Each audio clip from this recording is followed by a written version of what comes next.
Американскиот председател Доналд Трамп изјави дека имало мешање од Русија и веројатно други земји на председателските избори во 2016 година. Председателот Трамп на заедничката пресконференција во Белата куќа со шведскиот премиер Стефан Лофвен оцени дека сепак таквото мешање не влијаело врз гласањето.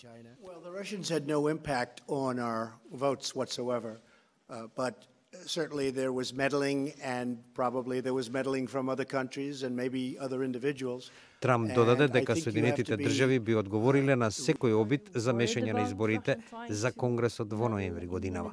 No, because we'll counteract whatever they do. We'll counteract it very strongly, and we are having strong backup system. Дека Вашингтон се подготвува на евентуално мешање во изборите, потврди директорот на Американското национално разузнавање Ден Коутс во сведочење во Комитетот за вооружени служби на Сенатот, каде што претходно и неколку други американски официјални представници го изразија истото страхување.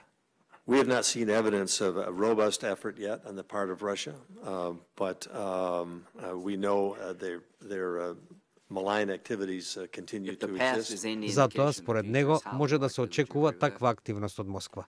It's highly likely that they will be doing something. We just don't know how much and where. Тој притоа најави дека во рок од една недела Соединетите држави ќе воведат нови санкции врз Русија поради наводното мешање на Москва во председателските избори.